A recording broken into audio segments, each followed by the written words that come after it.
Bonjour à tous, on est heureux ensemble d'être unis pour louer Dieu, mais aussi pour entendre Dieu parler dans nos vies. Et je crois que Dieu va le faire ce matin. Dieu va le faire ce matin parce qu'on s'appuie sur sa parole, comme vous l'avez chanté, qui est vraie. Sa parole qui est essentielle pour nos vies. Parole que nous devons recevoir et forcément pour cela nous devons avoir un cœur qui écoute sa parole. Un cœur qui reçoit. Comme une semence et qui ensuite, en la pratiquant, elle forme du fruit et nous aide à vivre pleinement dans la volonté de Dieu. Je voudrais vous poser une question pour commencer, pour changer. Vous savez que j'aime poser des questions. Qui d'entre vous achète des puzzles pour ne pas les finir? Étienne, ça je le sais. Mais généralement, quand on achète un puzzle, c'est pas juste pour réunir les 3 premiers morceaux. C'est parce que sur ce puzzle, moi, à la fin, je veux le résultat. Bon, là, c'est un puzzle enfantin. Voilà. 3 ans, ça va. Mais quand on voit le résultat qu'il y a sur la boîte, c'est ce qu'on veut obtenir. Donc, l'essentiel, c'est pas juste de réunir les 4 coins et puis c'est bon en disant, bon, bah voilà, il y a une partie, c'est bon, c'est fini. Non, le but, c'est d'aller jusqu'au bout de ce puzzle pour en voir l'image. Et Dieu est souvent comme ça, il voit notre vie comme un puzzle. Trop souvent, nous, on se concentre sur une seule pièce, sur ce qu'on est en train de vivre, sur ce qu'on est en train de la situation par laquelle on passe. On se concentre sur cette seule pièce alors que Dieu, lui, il a déjà l'image du puzzle. Il voit déjà par là où tu vas passer, il voit déjà le fruit que ça va produire. Pensez à Gédéon, quand Dieu est venu le voir et a dit, toi, vaillant héros. Il l'appelait déjà héros alors que Gédéon, il était juste là dans le champ en train de cacher de la nourriture. Cacher de la nourriture et Dieu le voyait déjà comme un héros. Peut-être un autre exemple qui parlera un peu plus, mais qui commence une série Netflix pour ne pas la continuer? On ne regarde pas les 2 premiers épisodes et puis après c'est bon, je pense que la suite ça va être ça. Non, on va jusqu'au bout et on profite de cette série puis on dit voilà, je comprends mieux cette histoire. Cette semaine, alors que je viens à la semaine normale, j'avais un verset qui me revenait tous les jours. Et je crois que quand Dieu répète un verset, c'est qu'il y a quelque chose à dire. Je pense qu'il ne faut pas être sourd à ça, il ne faut pas mettre des œillères non plus, il faut laisser dire, voilà, méditer cela et dire Seigneur, qu'est-ce que tu veux dire? Et ce verset, je vais vous le lire avec vous, je pense que vous avez envie de savoir. Oui? Bon allez, on va le lire ensemble alors. On va aller dans Ecclésiaste. Ça sera affiché là-haut si vous le souhaitez aussi, Ecclésiaste chapitre 7, verset 8. Mieux vaut la fin d'une chose que son commencement, mieux vaut un esprit patient qu'un esprit hautain. Je vais le relire. Mieux vaut la fin d'une chose que son commencement, mieux vaut un esprit patient qu'un esprit hautain. Je vous le lis en d'autres versions, Semeur, mieux vaut l'aboutissement d'une affaire que son début. Mieux vaut un esprit patient qu'un esprit orgueilleux. On va aller encore un peu plus loin en français courant. Il est préférable de terminer une affaire que de la commencer. Mieux vaut être patient qu'orgueilleux. Et cette semaine, moi j'étais simplement entendu, ce verset ne me parle pas particulièrement, mais tous les jours de la semaine, il se répétait de différentes manières. Et je me suis dit, bon, Seigneur, tu veux dire quelque chose à ton Église ce matin. On pourrait croire que ce verset, ce sont 2 versets différents, mais ils collent bien ensemble. Ils collent très bien ensemble parce que on aime tous, je sais pas, dites-moi, mais on aime tous les démarrages de projets. On aime tous quand quelque chose de nouveau est impulsé, ou il y a quelque chose de nouveau dans notre vie qui commence. Là, on est enthousiasmé, on aime tout ça et on se dit c'est bien, c'est un beau démarrage, mais après c'est dans la durée qu'il faut penser. Que sera la finalité de cela? Et c'est là-dessus que je voudrais vous emmener ce matin de parler de la finalité de tout ça. On a des projets qui sont devant nous, on aime les commencer, mais comment on les finisse? Comment on va les finir, ces projets? Quelqu'un dira, le départ demande de l'enthousiasme, mais l'arrivée demande du caractère. Je répète, le départ demande de l'enthousiasme, l'arrivée demande du caractère. Pour prendre une autre image, on pourrait parler d'un marathonien. Paul prendra cette image aussi. C'est pas le tout de commencer la course. Le plus important, c'est de la finir. Mais comment? Mais comment? Si on veut parler un peu de ce verset, on peut dire que voilà, chacun peut s'enflammer pour les projets de vie. On a toujours au début, on s'enflamme, au début, on est heureux, on vit de nouvelles choses. Mais il est important de savoir comment on va les terminer. Maintenir, même on va dire tenir jusqu'au bout, jusqu'à l'arrivée, au terme du projet, en affrontant, voilà, sur le passage, les doutes, l'opposition aussi, traverser la lassitude aussi, parce que parfois, effectivement, il y a de la lassitude. Persévérer, même quand notre propre pensée nous accuse. Là est tout l'enjeu. Et aujourd'hui, je voudrais parler de ça avec vous, c'est de la patience et de la persévérance. Dans les projets, dans tout ce qu'il y a dans nos vies. On peut voir plusieurs modèles dans la Bible qui commencent fort, exemple Samson. Samson, quand vous lisez cette histoire, vous voyez un homme qui est consacré à l'Éternel dès sa naissance. Il est consacré à l'Éternel et il y a l'Esprit qui repose sur lui, l'Esprit qui va l'utiliser parfois pour faire des exploits, il va faire du mal à ses ennemis, les ennemis d'Israël. Mais quand on voit comment il a terminé, je pense que Dieu s'est servi de lui jusqu'au bout, forcément. Mais il aurait pu être utilisé autrement. Il était consacré à Dieu, il avait une force incroyable, il faisait beaucoup de mal à ses ennemis, mais voilà, à la fin, il a terminé enchaîné, les yeux crevés, et même utilisé comme une bête de foire. Et c'est là, à la fin, alors que j'aime beaucoup le détail qu'il y a de cette histoire, si vous remarquez bien, à un moment donné, il écrit « Ses cheveux commencèrent à pousser ». Et à ce moment-là, c'est là qu'il va supplier Dieu « Utilise-moi une dernière fois. Utilise-moi une dernière fois. » Et Dieu va l'exaucer. Il va l'utiliser une dernière fois, mais il va en mourir avec. Il va mourir avec ses ennemis. Alors oui, Dieu ne mesure pas l'élan du début. Il ne mesure pas l'élan du début, il va mesurer la croissance à travers les différentes saisons, même les plus arides par lesquelles on va passer. C'est comme cela que Dieu nous mesure. Il ne regarde pas le début, il voit la finalité. Il voit par là où tu vas passer. Maintenant, il attend qu'on coopère avec lui. Il attend qu'on accepte, qu'on lui fasse confiance et qu'on dise « Seigneur, voilà, je veux rentrer dans tes projets. Je veux rentrer dans tes plans. Je veux aller dans les saisons là où tu veux où tu veux que je passe, Seigneur. » Même les plus arides. Ceux qui tiennent debout sont ceux dont la foi a été éprouvée, qui ont laissé Dieu ciseler leur caractère au fil du chemin. Et il nous faut pour cela accepter que Dieu nous travaille dans notre caractère. Ça peut être dans l'Église même, ça peut être aussi dans notre famille, près de dans notre travail. Dans bien des manières, Dieu va ciseler notre caractère, va utiliser les épreuves, va utiliser peut-être même des personnes avec qui tu vas t'embrouiller, mais il va utiliser cela pour justement te forger.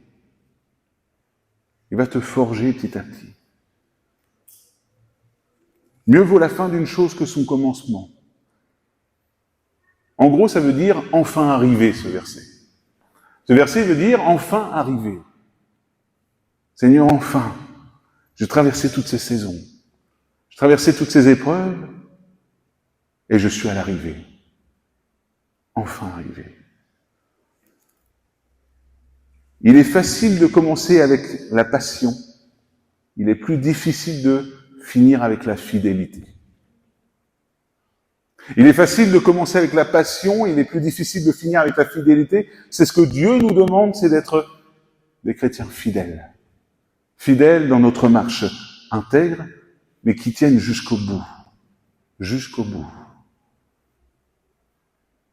Vous l'avez chanté au début, le tout premier chant. Je suivrai mon Seigneur et mon Maître. Jusqu'au bout. On va prendre un deuxième exemple Moïse. On a parlé, voilà, Franck vous a parlé de la mère de Moïse dimanche dernier. Je me suis dit, ça serait pas mal de me parler de Moïse après. Si vous vous en souvenez un petit peu, dimanche dernier, Franck vous a parlé un peu du lâcher-prise, de l'histoire de la mère de Moïse qui va abandonner, voilà, pas abandonner, mais va laisser son bébé entre les mains de Dieu. Et par la suite, Dieu va utiliser Moïse. Moïse a connu des moments extraordinaires. Il a connu, voilà, la libération du peuple hébreu, avec de grands prodiges, des miracles extraordinaires, mais il a connu aussi les 40 ans dans le désert. Il a connu les 40 ans dans le désert avec tout un peuple qui avait des besoins. Il a dû gérer une gestion de crise aussi, des plaintes. Il a dû même gérer l'ingratitude du peuple. Même d'un peuple qui est prêt, dès la moindre occasion, à abandonner son Dieu. La vraie grandeur de Moïse, moi je trouve que c'est pas qu'il ait bien commencé, c'est justement qu'il ait réussi à tenir jusqu'au bout. Qu'il ait réussi à tenir jusqu'au bout avec tout un peuple dans un désert, pour aller jusqu'à la terre promise.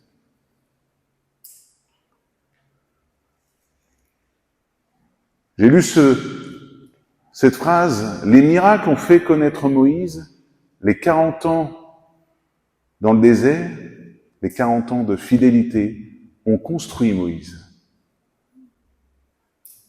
Les miracles ont fait connaître Moïse, mais les 40 années de fidélité ont construit Moïse.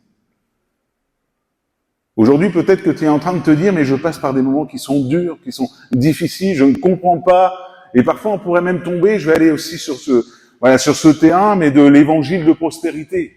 Disons, Seigneur, voilà, si tu étais vraiment Dieu, je serais béni. Si tu étais vraiment Dieu, je ne passerais pas par la maladie. Si tu étais vraiment Dieu, j'aurais pas de problème financier. Si tu étais vraiment Dieu, j'aurais pas ci, j'aurais pas ça. Mais quand on regarde les hommes de la Bible, ils n'étaient pas tous en sécurité. Si vous regardez juste les évangiles, comment ils ont fini, les apôtres? Ah, ils n'ont pas fini dans la gloire, hein. Il y en a qui ont été sciés, il y en a qui ont été même torturés à mort, d'autres ont été exilés. Dieu, lui, il ne vise pas ton confort sur cette vie terrestre, il vise que tu rentres dans le pays promis, le royaume de Dieu. Et pour cela, il va travailler ton caractère, il va faire de toi, qui est aujourd'hui son enfant de Dieu, un enfant qui marche dans la fidélité, un enfant qui se laisse travailler par Dieu, qui va être changé dans son caractère, qui va témoigner la grâce de Dieu jusqu'au bout. C'est la seule tristesse pour Moïse, effectivement, à la fin, c'est que il n'a pas pu rentrer dans le pays promis, mais il a pu voir le pays promis. Après, Dieu l'a repris. Il est entré dans un autre pays promis, qui est bien plus grand d'ailleurs, celui du royaume de Dieu. J'aime beaucoup ce qu'il est écrit dans la Bible sur la mort de Moïse. Deutéronome 34, versets 10 à 12, il est écrit « Il n'a plus paru en Israël de prophète semblable à Moïse, que l'Éternel connaissait face à face.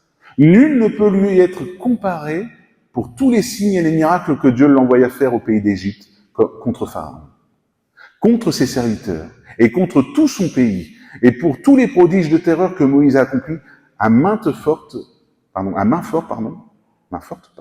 sous les yeux de tout Israël. » Je vous pose la question, c'est que dira-t-on de nous à la fin? Que dira-t-on de nous à la fin? Quel message laisserons-nous? Quel héritage pourront laisser? C'est ce que je partageais lors de l'enterrement de notre frère Pierre, violent. Notre frère Pierre nous a laissé un héritage, quand on se souvient de lui, c'est un héritage de foi. Un homme fidèle à Dieu. Mais nous, quel héritage va-t-on laisser? Quel souvenir aura-t-on de nous? Moïse, lui, il laisse ce souvenir d'un prophète qui ne peut être égalé.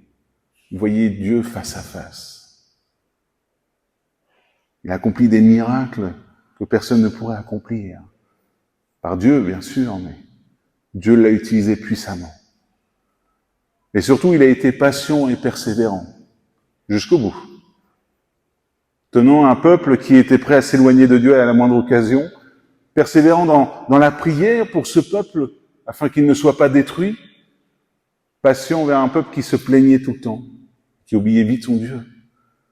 Alors nous aussi, nous devons faire, voilà, c'est une leçon pour nous, mais c'est à nous de faire preuve de patience et de persévérance dans ce que nous vivons aujourd'hui dans nos vies.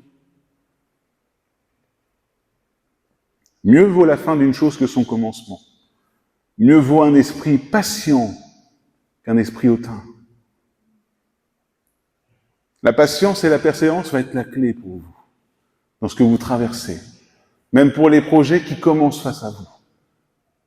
La patience et la persévérance. Donc aujourd'hui, c'est un encouragement, hein. Voyez pas ça comme une réprimande, loin de là, mais un encouragement à dire, voilà, Seigneur, effectivement, je passe par de telles saisons, mais tu me demandes d'être patient et persévérant. Patient comment? Pas juste à se tourner les pouces, en disant, bah, Seigneur, tu agis quand tu veux. C'est patient dans la foi, persévérant dans la foi, persévérant dans la prière, en ayant une vie de prière vivante, en cherchant le Saint-Esprit, en disant, Seigneur, ouais, je veux vivre des choses avec toi, je veux pas juste rester à attendre que tu fasses quelque chose. Donc effectivement, là, c'est à nous d'être actifs, on va dire, actifs et patients. Actifs dans la patience, on pourrait dire. Mais patience par la foi. John Scott dira, la persévérance n'est pas une longue course, c'est beaucoup de petites courses les unes après les autres. Je répète, la persévérance n'est pas une longue course, c'est beaucoup de petites courses les unes après les autres. John Scott. Ce que tu vis aujourd'hui, ta saison d'aujourd'hui qui te demande peut-être de cette patience, cette persévérance, elle aura une fin. Elle aura une fin parce qu'un jour, effectivement, une autre saison commencera. Mais aujourd'hui, cette saison par laquelle tu passes, effectivement, Dieu veut travailler ta patience et ta persévérance dans la foi. Je te pose cette question, c'est entre toi et Dieu, mais quelle fin sera constatée dans ta saison? Quelle fin sera constatée? Hébreux, chapitre 10, verset 36.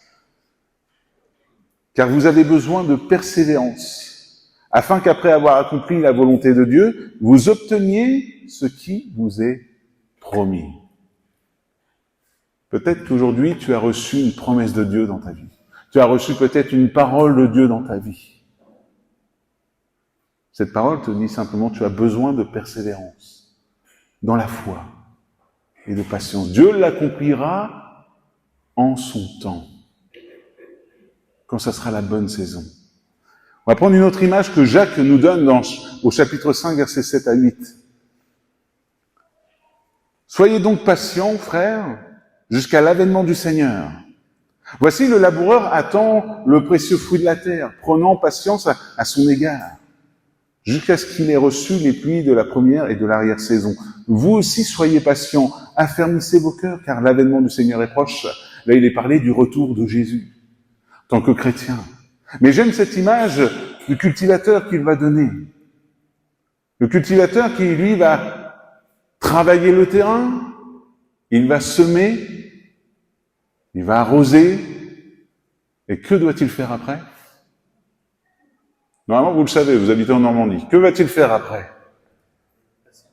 Eh, patient. Il attend. C'est Dieu qui fait pousser.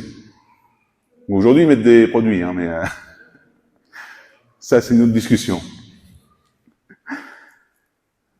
Mais en tout cas, normalement, à la base, c'est travailler la terre, semer, arroser et attendre. Dieu fait le reste. Il attend de la pluie, il attend que ça porte du fruit, que ça pousse. Pour qu'à un moment donné, quand la saison va arriver, là où ça va être le top départ, il va récolter. Aujourd'hui, je ne sais pas dans quelle saison tu es. Est-ce que tu es dans la saison où il faut d'abord gratter la terre, un peu la saison sèche, la saison où tu dois peut-être planter, semer, témoigner, la saison où tu dois arroser de prière, où tu dois être persévérant, prier et dire « Seigneur, voilà, il faut que tu interviennes ». Ou peut-être dans la saison où tu dois récolter. là on récolte le fruit. Souvent on veut être dans cette saison. C'est la meilleure saison, c'est là où on récolte les fruits, et c'est là où on voit tout le travail qui avait été fait avant, c'est l'accomplissement, c'est l'aboutissement de tout le travail.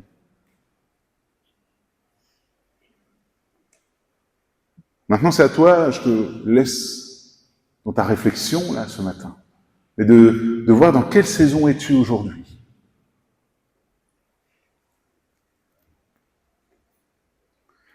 Jacques chapitre 1 versets 2 à 4, il est écrit « Mes frères, regardez comme un sujet de joie complète les différentes épreuves auxquelles vous pouvez être exposés, sachant que l'épreuve de votre foi produit la patience.